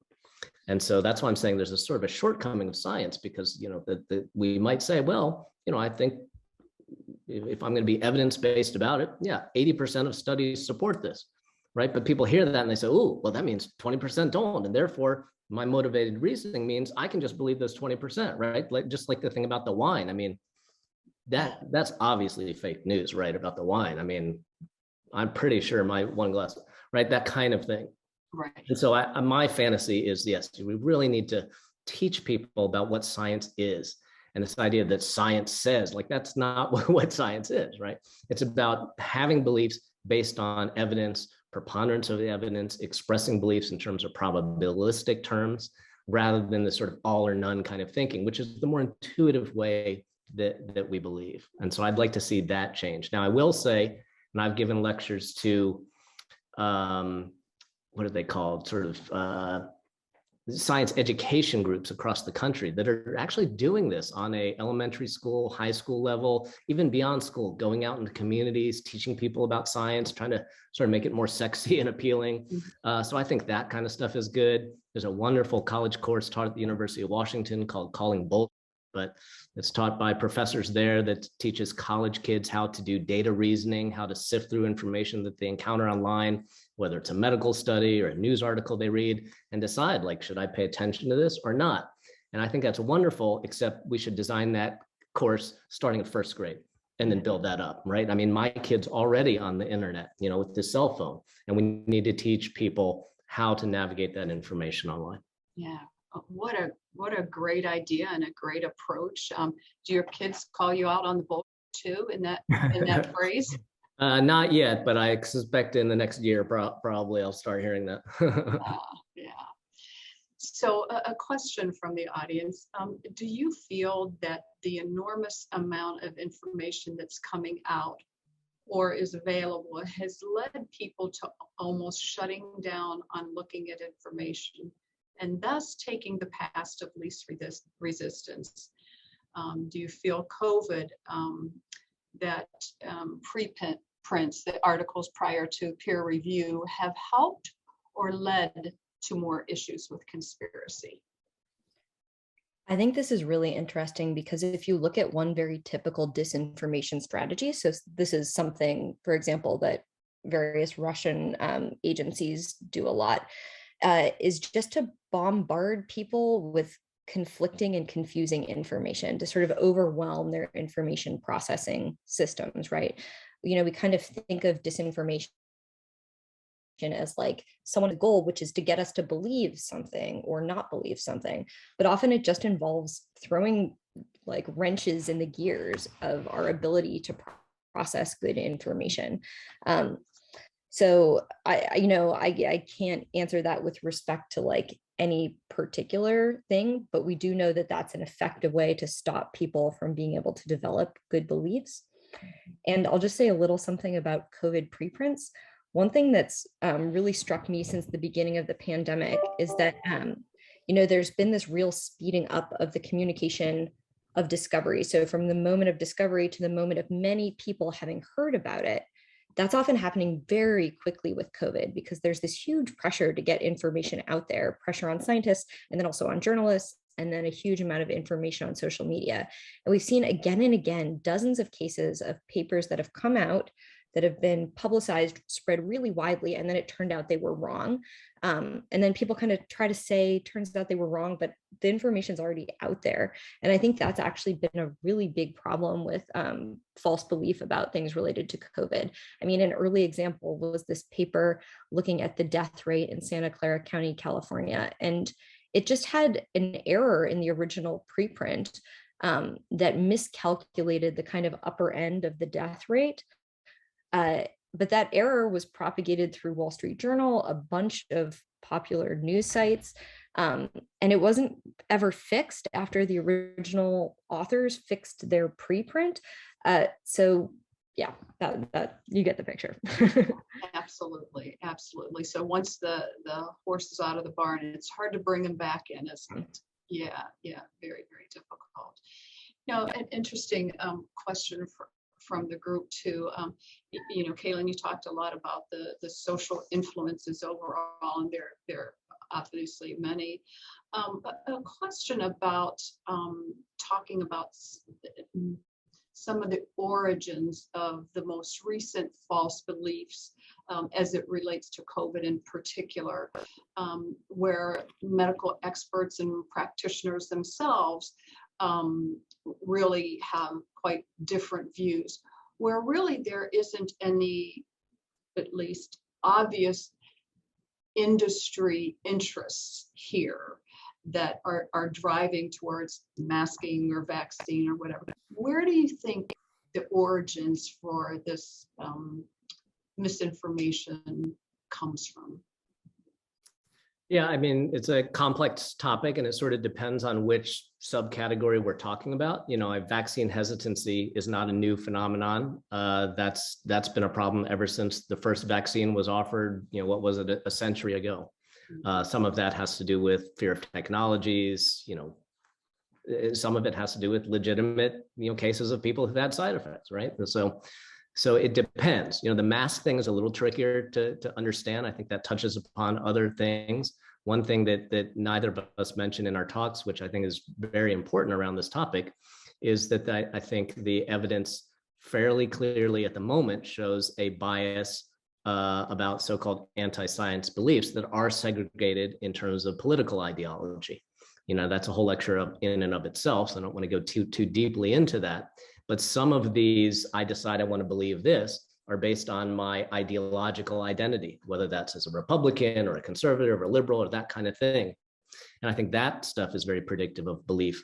Independent, and then that's what motivated reasoning is, right? You start with, I know that the right answer for my tribe is this, and then post hoc, I'll go back and I'll figure out the reasons why I don't think a mask makes sense to wear, and that sort of thing. And even when we talk about the issue of medical information online, I said, I go online to look for information, and I tend to do things like, I like the Mayo Clinic site. I think they give good information, but you have to understand that other people are going to go to some other site, which, as a medical professional, I might think is like a terrible site that's loaded with misinformation. And that's just the reality of what people are doing now. And that's why I think trust is important, because it goes back to this idea of trust. And that's where the consensus stuff is important, because you can say that 97, 98, maybe even 99 or 100% of climate scientists support climate change, which that's true. Well, I can qualify that about what that number comes from, but that's basically true. And yet people can say, well, wait a minute, there's this letter written by 500 scientists, quote unquote, who wrote the letter to the UN. And see, again, and then that's what Dr. O'Connor's talking about, offsetting this idea of consensus. So that's really what we're dealing with. And the fix there isn't that as easy, because it's really talking about this trust component. I can just cast away all of the scientific consensus because all those people, aren't trustworthy. I'm going to believe these people because they have my best interests at heart. This thing you just said about political camps has been so, I shouldn't say interesting, but we research misinformation, right? So it's interesting to us, but has been so important during COVID. Anti-masking, things about hydroxychloroquine, anti-vaccine beliefs, skepticism about shutting schools, keeping schools open. So much of this has just laid on top of these extremely polarized political camps that have developed in the US. Right. Now, if you want to get into the details of why does that happen across information? Climate change, obviously one of the best examples, right? And so sometimes when I talk about conspiracy theories, I talk about the real conspiracy behind the conspiracy theory, right? Conspiracy theory believers like to say, follow the money, right? The doctors and their pharmaceutical money. But then you look again at alternative medicine practitioners, or you look at that American frontline doctors who have made several $1 million selling ivermectin and hydroxychloroquine online. And then you start to say, see, the follow the money actually is helpful sometimes. So I think that kind of sort of illuminating the motivations for why where that misinformation is coming from and why it's there, it's often can be traced back to this profiteering. And that part is often hidden by the public because it's segregating along these trust lines. Yeah. And the political split that we've seen is actually reinforced by media, right? Because we see the results of whether it's vaccines, opening or closing schools, we see it depicted to us by what political party you stand by. So it's, again, reinforced in our media. You had mentioned, you both have talked about, media, and you do have to wonder, talk about how important it is, one of the mitigating factors, and I think, Cailin, you talked about this, on how important it is to get a wide body of evidence, right, and to look at the science before reporting on this. But journalists, how do journalists do this in the real world? How would this work? Well, let me just squeeze a quick answer and then I'll defer to you because I'm sure I'll forget it. But, Ted Koppel has been talking about this for the better part of a decade. And he has this great, exchange with Bill O'Reilly, on back when O'Reilly was still at Fox. And paraphrasing Koppel, he basically says, Bill, the way you do it is with this old fashioned thing called reporting. And so, part of the criticism of the media is we've gone away from the sort of objective report. There's some fantastic journalism out there. And then there's, 70% of the other stuff, which is this clickbait headline, quick, right. Like you said, synthesize, cover one paper and expense of the whole thing. So anyway, I'll defer to Dr. O'Connor on that, but wanted to plug Ted Koppel for a fantastic interview if you ever watched that. Great. It's a good point though, because doing good journalism, as Dr. Pierre is pointing out, is time consuming and difficult. One, issue that's really sort of exacerbated this situation in the last few years is that with social media, there's increasing pressure to produce journalism quickly, to produce it cheaply. There's a proliferation of the amount of journalism out there. So there's just way more articles. There's way more pressure to have a clickbaity title and a clickbaity topic because everyone is competing for attention that's becoming more and more sparse and there's more competition, right? So there are these incentives that are really pushing against doing good journalism. To my mind, I think this is a place where probably we have to think of this as a kind of public good problem where we need like the government and social media companies and these large institutions to step in and help, basically, to promote good journalism, to provide money for good journalism. The US government provides way less money for American media than most other sort of comparable governments, such as, various European countries. Yeah. Interesting. So there's a thought about misinformation, and might there be, and certainly there's believing in misinformation, but then believing everything doctors say, right? And so how do we counter that too, right? Especially when we know there are different beliefs, but what if misinformation causes patients to believe everything doctors say? Do we counter that too? Well, to me, the solution is this should be less about who we believe, right? I'm not saying, I don't think anybody in the right mind would say you should trust all doctors, right? What you should trust is the information, right? And specifically, we're not talking about the nature of God or what happens when we die. We're talking about scientific information. So the metric about what to believe or not shouldn't be who says it. It should be going back to the evidence. Now, the reality is all of us need someone to distill that information. And so that's where the trust relationship comes in, but it shouldn't be, I trust them because that person says it. It's that person's able to communicate to me. This is where we have to become sort of storytellers, and we have to, in a free market world, we have to package reliable information that it sells, right? So that it outperforms the crap information. So I think really the solution is in there. So yeah, for sure, I'm not saying that you should believe everything that comes out of the medical community, God forbid. It's really about teaching people, goes back to this philosophy of science, teaching people how to look at evidence and making beliefs based on evidence. And again, expressing beliefs probabilistically, right? None of us should really say, I believe 100% in almost anything, right? And I think that's really how we should shift our understanding of the way we think about our beliefs.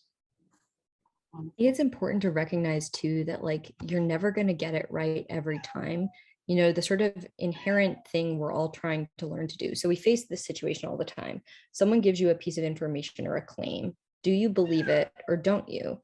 And your decision depends on all sorts of things: who they are they trustworthy, what the claim is, what's the evidence for the claim.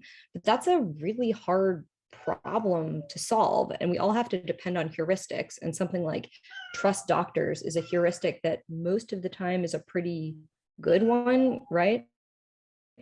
Usually it works, but sometimes it doesn't. So you shouldn't trust all doctors, but usually that's a heuristic that I would want to say, if you don't have the time to chug through all this information and make this really hard decision, usually go with that and you'll be okay, but you just won't always get the right thing, right? And are there other things that are impacting on providers' ability to be trusted? I'm wondering about primetime advertising of medical products and pharmaceuticals. Does that impact that trust relationship in some way with patients? I'll defer to you. Oh, I thought you were going to take that one.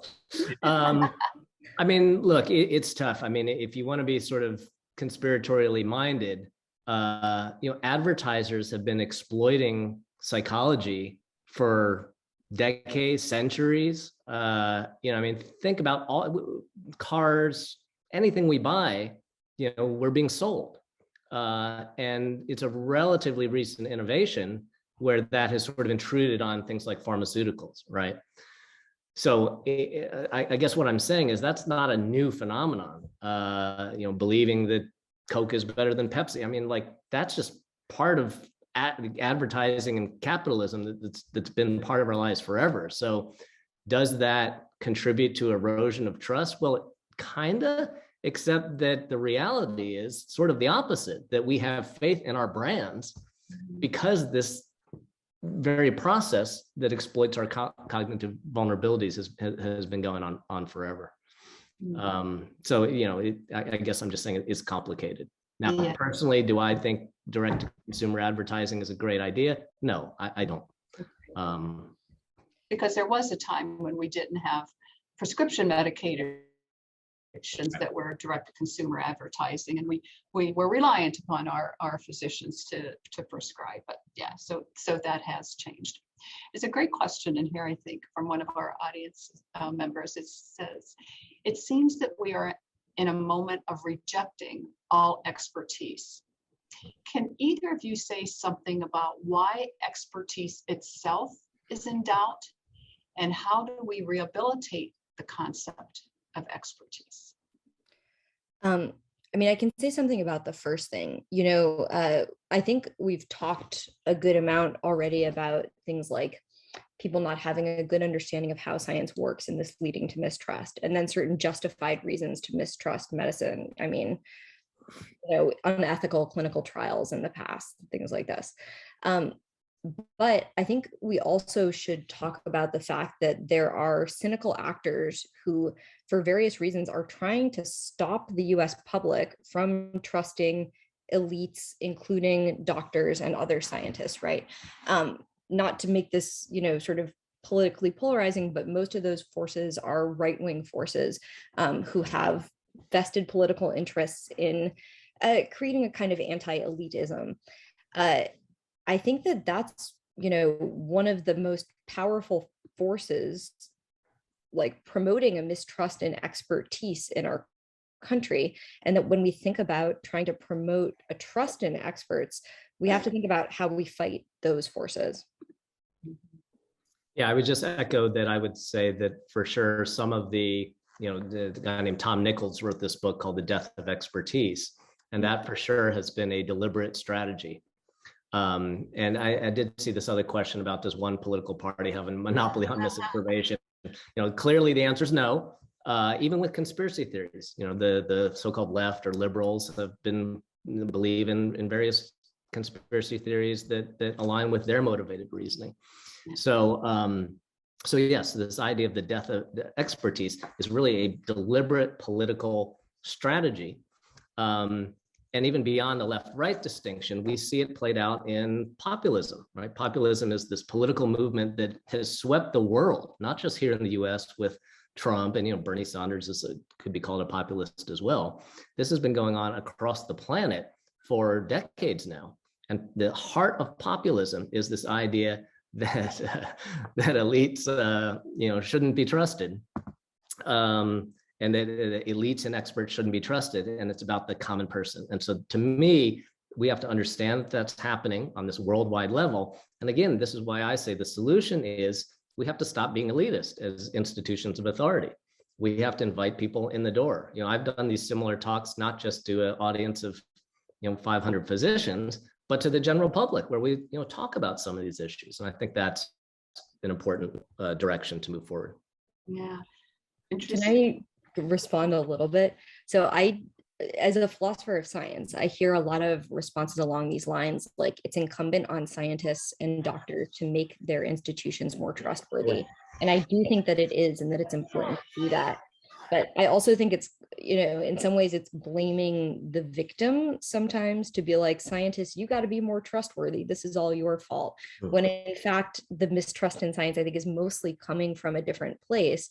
And that, you know, we should be focusing a lot of our efforts on fighting disinformation, you know, having consequences for people who willfully misinform the public about important matters of fact. I tend to think that's a direction that we should be going more. Maybe a slight disagreement, not, you know, necessarily a big one. You know, something we haven't talked about is perhaps, we've certainly talked about differences along political lines, but what about differences based on age? Our age demographics, are older people more inclined to trust or be mistrustful? What do you see? And you know, again, if you look at Congress, and if you look, you know, who's controlling government, we have a lot of older people in there too. Not always, but certainly a lot. What are your thoughts about age as it relates to trust? I mean, so I don't know about trust specifically. There's been a good amount of research showing that age does correlate with people believing false beliefs, false information, and conspiracy theories online, that older people tend to be more susceptible to it. My sense is that people aren't totally sure what the reason is, if it's just because of a difference in media literacy across different generations, or if it has to do with something cognitive. So that's not exactly about trust, but it's about trusting misleading stuff. Yeah, I would echo that. I think the research is somewhat not conflicting, but complicated. So I would echo this idea that there is research suggesting that older people tend to be a bit more gullible in terms of believing stuff that's online, right? I mean, this is why there's scams, right, where people call old people and try to sell them this, that, and another thing. There is a sort of gullibility aspect.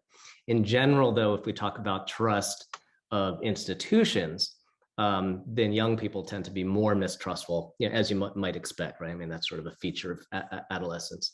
So it kind of depends, and also depends on which types of institutions we're talking about, right? When I say mistrust, it's not like that people just don't trust anybody. It's, I don't trust that institution, but I do trust this one, right? And we now live in this era where some people, who's more trustworthy, Anthony Fauci or Joe Rogan? And there's a lot of people who the answer is Joe Rogan, right? So the mistrust is often tied with trust of somebody else.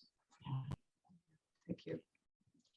So I know our time is coming to a close here, and I want to give each of you the opportunity to share, but there's a question about what things can we as clinicians do to counter misinformation? How do we go forward in dealing with this significant issue at this time in our history? All right, I'll answer, and then you can have the last word. You're gonna have better answers on this one. I think it actually goes back to what we're saying, where there's this like maybe point of disagreement, which I don't see it that way. I mean, I'm certainly agreeing 100% that I'm not trying to make a case that like this is the fault of science or doctors or that kind of stuff. I mean, partially it is, but that's not where the money is. I do think though the responsibility is on us, the analogy that came to mind in part because my son just woke up from a nap, not to infantilize the public, but it is a little bit like a parent, right? Where I know my kid's gonna encounter all sorts of horrible information all throughout their lives, whether it's online or in school, and it's sort of my job to help that person navigate it. So I think to me, that's the responsibility of an institution of authority. And there's this whole body of research about the so-called backfire effect and whether or not, if you try to limit information, does that just make it more appealing to people? So that kind of stuff is a very complicated topic, but I do, because I'm a physician and I'm sort of coming from the institution of authority, I usually talk about what we can do, how to get rid of the bad actors and the misinformation. I think is an important piece of the puzzle, but in some ways a tougher one. Yeah, indeed. Cailin? Most of what I've thought about has really focused more on like institutional level changes to improve public belief and less on, sort of day-to-day interactions and what you can do in sort of your day-to-day lives. And so I'm less of an expert on that, but I do sort of encourage us, not just as clinicians, but as people to think about, misinformation and disinformation as a really serious problem, something that's a threat to our democracy, a huge threat to public health that needs to be treated as such. It's something that, our government should be putting a lot more effort into countering and fighting and regulating. It's something that social media platforms should be put under enormous pressure by their users and everybody to regulate and, well, I don't know if regulate, but to monitor, try to shape, control, improve our information environments. So that's not a specific to medicine, but just like a citizens of the world, let's try to take care of this huge problem answer. Yeah, I so appreciate all the comments, and certainly loved earlier comments about starting early, right? To how do we evaluate science, but how do we think critically? how do we analyze things in a different way and think and be more thoughtful. So Dr. Pierre, Dr. O'Connor, this has been incredibly helpful. It's been helpful for me, certainly on a personal level too, just knowing some of the struggles over the past year that I've had, and certainly helps in setting direction for where we need to go in the future. So thank you so much for that. I'm going to turn this over to Dr. Koch to wrap us up. Lola? Thank you. Thank you, Shawn. Wow, what an excellent set of presentations and moderation of questions and answers. Thank you, Dr. O'Connor and Dr. Pierre and our moderator, Dr. Shawn Ulreich, for such a wonderful presentation and discussion this evening. I'd also like to thank our principal sponsor, Spectrum Health, as well as our major sponsor, Mercy Health. Without their support, these colloquies could not continue, as we mentioned earlier. And I know that I personally feel that my thought processes has changed as a result of these presentations. I think Shawn mentioned it earlier, you know, in nursing and where we are in our roles in nursing, this isn't always something we spend a lot of time thinking about or reading about. And so you have really impacted me personally as well, to really encourage my students to think differently and to really understand the topic that you presented this evening.